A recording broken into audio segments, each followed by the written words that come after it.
Welcome to Helping Organisations Thrive.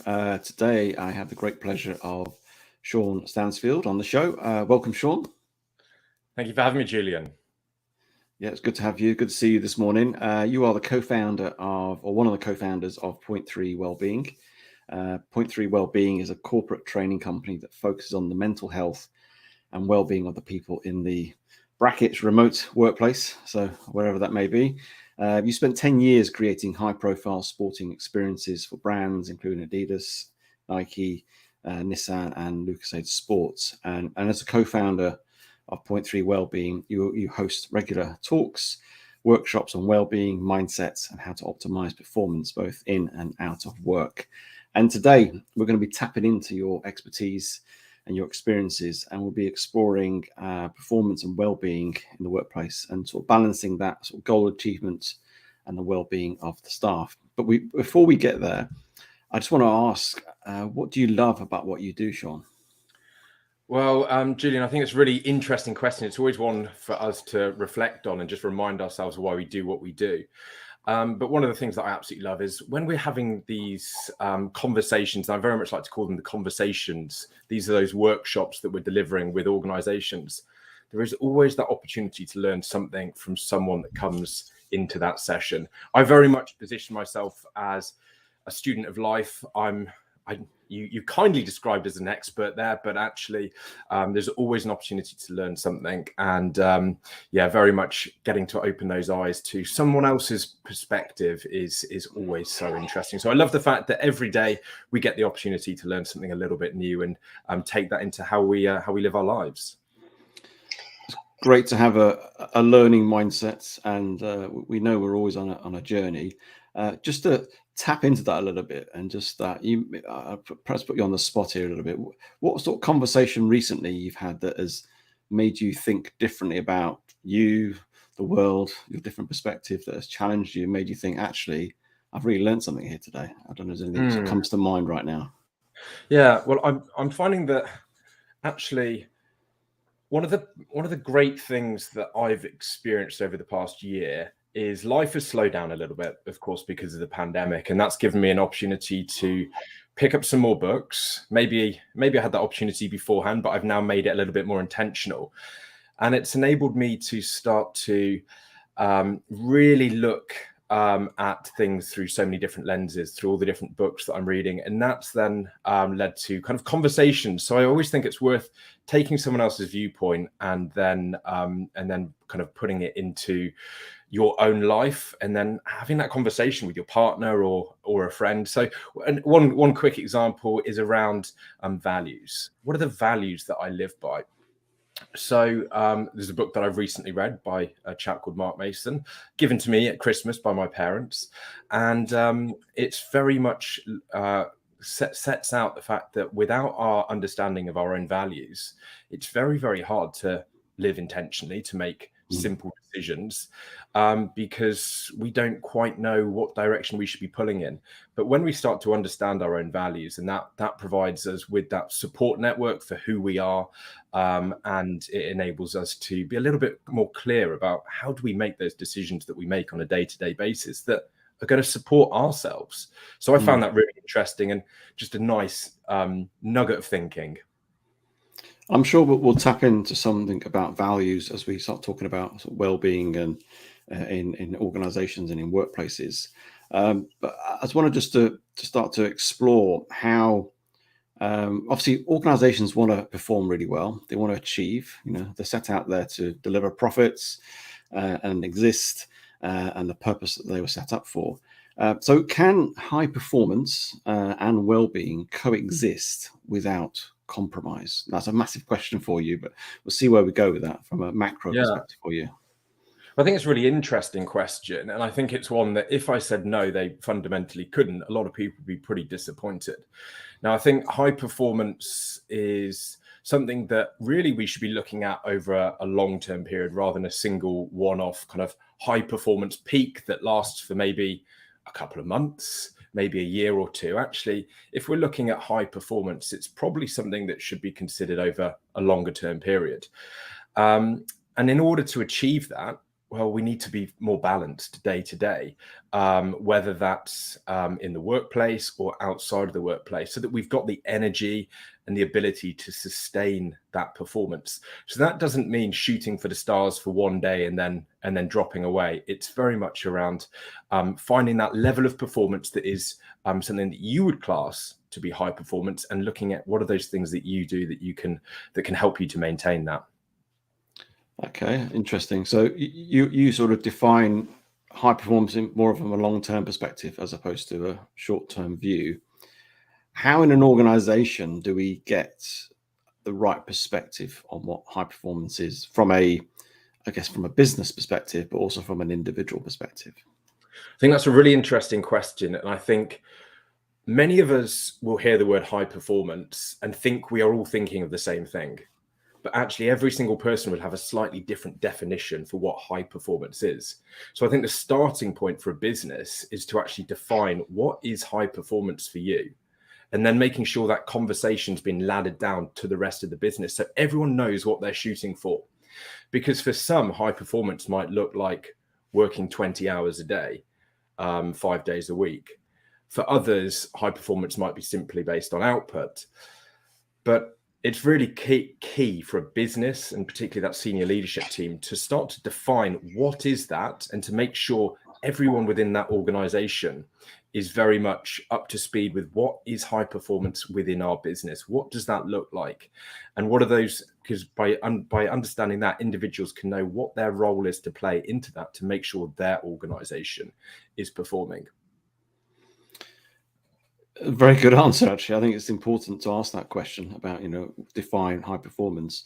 And I work with a lot of businesses, and before we even get to goals and more specifics, we always go back to the sort of core of their purpose, their mission, vision, however you want to term it, which gives a more of a holistic directional where we're heading, rather than being caught up with the detail. Detail is important, but initially people need to be, I guess, captured by that bigger picture of where we're heading to, where's the sunshine, where we're heading to for the sun.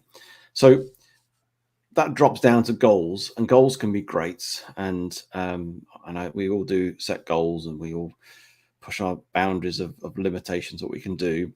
But how do we do it in a way that doesn't do a trade-off with our health, our mental well-being? Because often we can get into a place where we're, I suppose, trying to achieve something. Perhaps it's beyond ourselves, and perhaps we come up with things that are a bit too way beyond ourselves, and we end almost killing ourselves in terms of our health. So how do we get that balance right of goal achievement and well-being, not as an individual, but also from a company perspective? Now, goals is something I've been really reflecting on in the past few months, and really trying to work out how healthy actually are they for us. And I think where I've got to is very much this perspective around it has to come with balance, all of these goals. Actually, if we only pick a goal in a very specific area of life, and let's just take, for example, in the sporting world, because then it's quite easy to start to maybe put this thinking into other areas. But let's consider that we have a single-minded goal in the world of sport, which might be to achieve some very high level of physical fitness. Maybe it's running a very, very fast marathon. Now, if all of your eggs are in that one basket of trying to become as physically fit as you can, well, actually, that will come at the impact of physical health. And this was something that I've only started to really appreciate in recent times, is physical fitness is slightly different to physical health. Physical fitness, yes, we may be able to achieve something in the short term, but it is very much around short term, whereas physical health is around the long-term appreciation of your body. But why is that? So with regards to physical fitness, obviously you're putting in place ways to really push your body in one specific area, which might be, for instance, to run as fast as you can. Now, what will be the things that you'll do in order to achieve that? Well, you might sleep a little bit less. You might cut back on your nutrition to try and become a little bit lighter, potentially. You might become a little bit self-centered and focused on your goal, therefore impacting your relationships with friends and in the home space. So actually, all of those things can come at a impact to us and will naturally therefore impact our physical health. Now, flip that into the workplace. I think it's very important to have goals, but at the same time, it's about making sure those goals aren't going to be too heavily impacting us. So is it going to allow us to live a sustainable and balanced life? And I think that's the most important thing. So having goals in multiple different areas is, for me, really, really important. Okay, so that's interesting because so having a goal in itself can be too polarizing. That's what you're saying, I guess, in focusing on one area. Um, how do we put goals in place that will stretch people or stretch the business, but still balancing it? Is it purely just spreading it across different aspects of your business or your health or whatever it may be? Mm. Because this balance is a difficult thing. It always feels like a trade-off, but is there a trade-off somewhere, or is that the wrong way of thinking about it? As in, you give to one, it takes from another. Is that how it Yeah. works? Do you think? Is it as simple as that? I think what we've got to remind ourselves is that there's 24 hours in a day, no matter who you are. And with that in mind, there's only so much time, there's only so much energy that we have. And so therefore, if we say have 8 different areas of our life, we can't be at our absolute optimum in all 8 of those. And those areas could be kind of quite holistically thinking, such as our relationships, the workplace and our career development, our place within the community, our physical health, our mental health. So for me, what I always find useful is to have a goal in each of these areas, but to consider what does good look like, because I'm not going to get 10 out of 10 across the board in all of these areas. So for me, it might be I'm aiming for 8s across the board. And if there's an area that's showing up with a 2, a 3, a 4, actually, maybe I need to take a little bit from another area and invest that time and energy in bringing this other area up so that I can be more balanced day to day, therefore helping to support me in a whole host of different areas. I think if we put all of our eggs into that one basket and that thing doesn't go as we'd hoped it would, then that can be incredibly challenging. So it's about spreading ourselves to be balanced, and to, if one area doesn't go quite as well as we'd hoped, then actually that doesn't weigh so heavy on us. I guess you're talking like almost the wheel of life, really, in terms of plotting around various aspects of our lives and what matters. And how do we deal with areas which we feel that are not performing as our expectation, even though we've perhaps managed our expectations? Instead of a 10, we've gone for an 8, and suddenly we feel we're hitting a 5 or a 6. How do we deal with that? And that not just from a personal point of view, but within a business as well. Yeah. Well, I think actually, whether it's within the business place or on an individual level, actually having the awareness that something isn't maybe quite going to plan is the starting point. Often our busy lives, whether that's in the workplace or outside of it, can impact our knowledge of how are we actually doing in any specific area. And if we're not aware, well, then we actually have no chance of taking action. But once we're aware of that area, then it's up to us to make some decisions. How do we move forwards? Are we okay with where that's at? Or actually, if that stays where it is or potentially gets to a slightly lower place, what will be the impact of that? And then from there, it's all about taking those actions that are going to support you to kind of move forwards with that. And it probably will be actually we need to take a little bit from another area, which is in a really high performing place, and invest that time, that energy into this area to make sure that we kind of bring the tide up across the board. Now, I know you've done Ironman sort of triathlons previously. I don't know if you're still doing or training for one this year at all.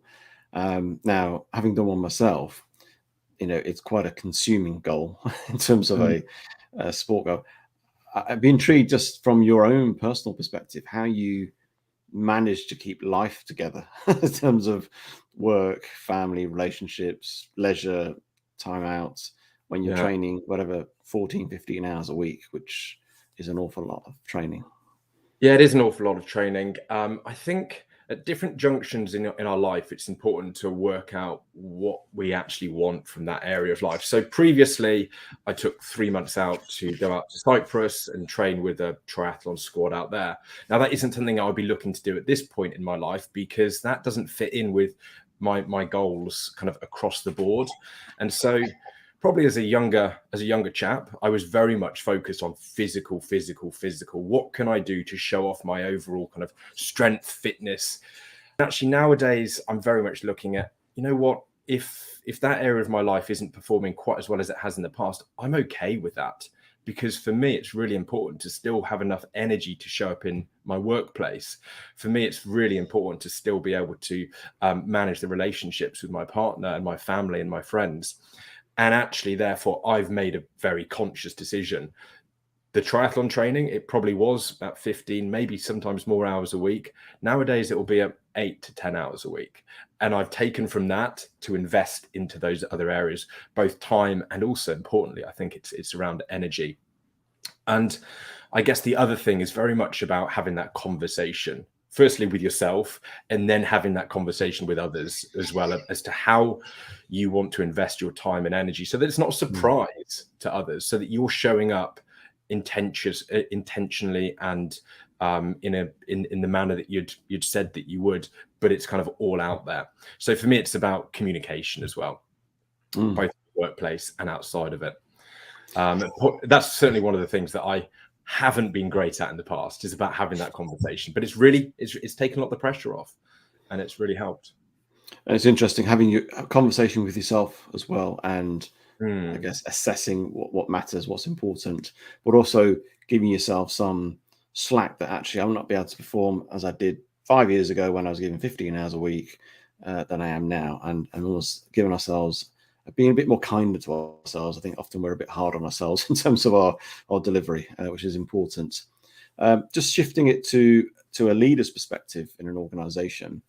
If they're thinking about high performance within the organization, which I'm sure every leader is trying to drive to and make sure they perform themselves, but also their business and their teams perform really well.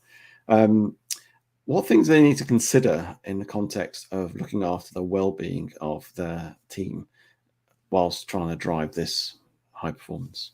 Well, I think when it comes to well-being, we talk a lot about that kind of state of flow where you're happy, healthy, and thriving, both for an individual, but also for a business. And I think when we're considering well-being, that's not about that ultimate business fitness that's a very short peak. Actually, when we're looking at businesses, they go on for years and years. This isn't about, when we kind of bring it back to the Ironman, about a single day in our career that we have to be performing. Actually, this is over years. And in order to maintain that high performance, well, first, I think, as we discussed earlier, it's about defining what is high performance in our organization. And then it's about looking at all of those different things that we can do as a leader. Now, I personally believe that a business's position with regards to supporting their people with their well-being is to provide them with the space to do that. And providing them with that space to maybe go and think about what are those things that they on an individual level can do. Well, actually, that's all we as a business can do. After that, it's then over to the employee, the individual, to actually feel like they're empowered to then take some positive action to be more balanced day to day, which will help them, of course, thrive and therefore perform in a sustainable way over long periods of time. So from a business perspective, it's about providing that space and that training. And then on an individual level, it's about feeling like you're empowered and then actually being the person that's responsible for taking the action. You talked about space. What does space look like to you in the sense of well-being, what you've just said? I think space for me is providing myself with that capacity to go and spend, maybe that's 10 minutes a day, just reflecting. It's that sense that actually, whilst the to-do list might be long, we don't need to tick off everything that day. And actually, as an organization, myself and my co-founders have all agreed that that's how we want to do business, by providing ourselves with the opportunity to live our most balanced, healthiest, happiest, and off the back of that, thriving lives. So it's almost giving people permission just to, I don't know, whether that's go for a walk or just take 5-10 minutes to reflect on something before you go into the next meeting. That type of thing, is that what you're talking about? Yeah, absolutely. It could be anything to anyone. All of these things will have a very different definition for each of us. But for me, that's what that looks like. But I'm obviously in a fortunate position that I'm in an organization of 3. And so we have these conversations constantly. Where you're maybe in the larger organizations, actually that space may look like creating some form of conversation cafe that happens once a fortnight or once a month, and you give individuals within your organization an opportunity to come together and just meet over a coffee and have a and connect and talk about something that's not work related. It could be putting on some training. It could be showing that as leaders we behave in this way, which is a way that we would expect our folks to behave in as well, which might be shutting down the laptops at 5-6 p.m. It might be taking yourself away from your desk in that lunch period, whatever that looks like. And we've obviously over years grown up with this sort of culture of, you have to work hard to be successful. And, it's all about long hours. It's all about, work hard, play hard, and all about hitting your goals and delivering on that. And obviously now there's this, whole thing about the 4-day week that's sort of been mooted. How do we change culture? How do we change a culture in a business that perhaps is a little bit, I don't know, rah about people staying there late, or how many hours, or what time they start this morning, that type of thing? How from a leaders do we start to tip it the other way? It's not about just long hours. I think there's no silver bullet, and there's nothing that's going to work for really well for one organization, and then naturally that will work for everyone else. So I think when it comes to culture, it's the leaders that set the culture. They have the opportunity to set that culture. At the end of the day, in essence, it's their business. So they can decide whether they want you to be working long hours, or whether actually they believe that for their business to thrive, it's not down to how many hours you're sat at your desk, but it's more down to how are you actually doing your business when you're at your desk. But each organization will have to decide, what does that culture piece look like for them? What is it that they're trying to instill? And then the people within the organization have the opportunity to say, you know what, this is a culture for me. Or they have the opportunity to say, you know what, this culture doesn't fit with who I am, with my own personal values. And therefore that's an opportunity to maybe move on. And I guess we've seen through things like the Great Resignation over the past year, this thinking where potentially more and more folks are realizing that if the culture doesn't work for them, well, actually, they don't need to fight that culture, because actually for many, it's not their decision as to how that culture is shaped. It's the senior leader's decision. So potentially middle management and lower might decide, actually, I want to go and find the organization that lives and breathes the culture that I feel works for me and my own individual values.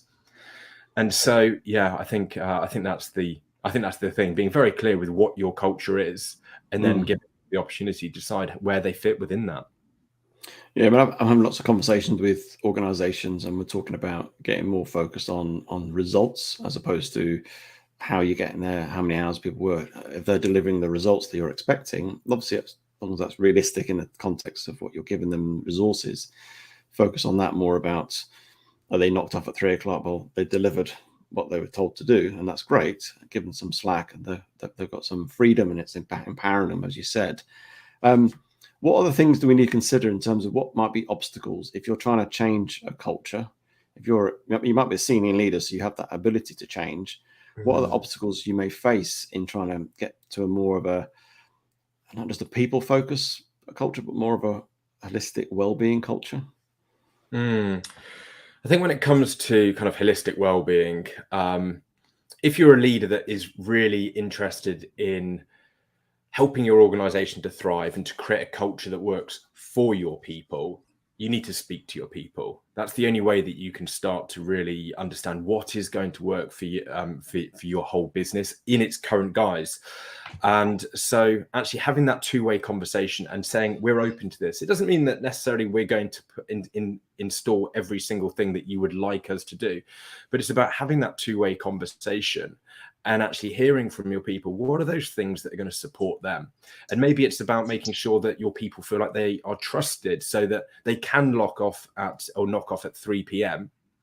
one day because they've achieved everything they needed to do. And actually by taking themselves off at 3 p.m, maybe getting in the winter, the last of that sunlight, getting outside, actually when they show up into the office the next day, whether that's the virtual or the real office, they're going to show up in that state of high performance. So it's creating that sense of trust, for instance, where everyone feels like they can bring their whole selves to work, and that there is that belief there that they will be doing exactly what is expected of them in order to help that organization thrive.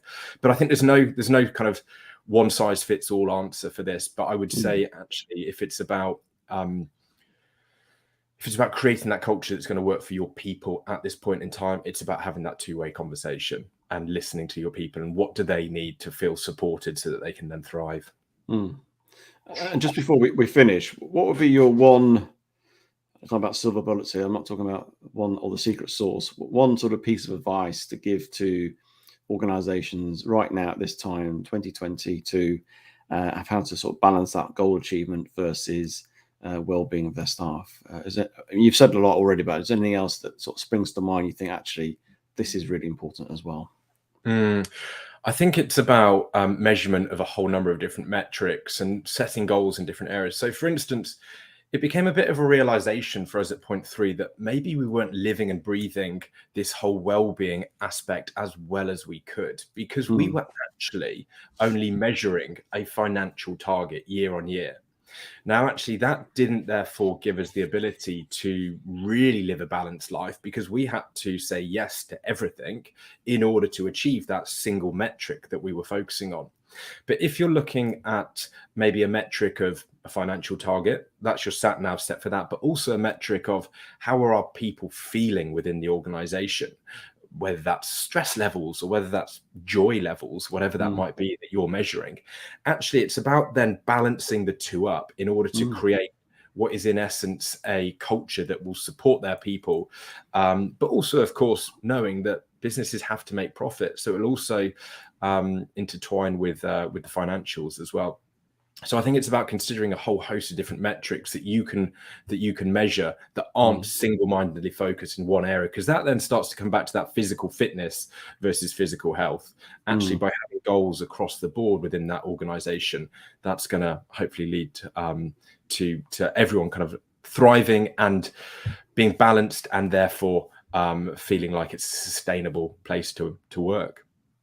Yeah, it's just interesting you said the word sustainable, because 2 words that come to mind with all this goal setting for high performance is make sure it's sustainable, what you're doing, as you can go for the long term, but also have health, and that could be financial health, social health, your people's health at the center of it as well, which are nice guide rails to keep you on track. And I say it's not just about the financials. I've really loved our conversation today, Sean. Thank you for your insights. If people want to connect with you, how can they get in touch with you? So I've got quite an interesting name. It looks like Sion, so it's quite easy to find me on LinkedIn. I don't think there's many of us Sion Stansfields out there. It's about the way that mine is, so really easy to connect with me on there. Or you can go and find Point 3 Wellbeing on Instagram, on LinkedIn, and we're always open to having that conversation with you and your people as to what we can do to better support you. So yeah, it's one that we are passionate about having. Well, thank you for your time today, Sean. Much appreciated. Pleasure, Julian. Thank you for having me.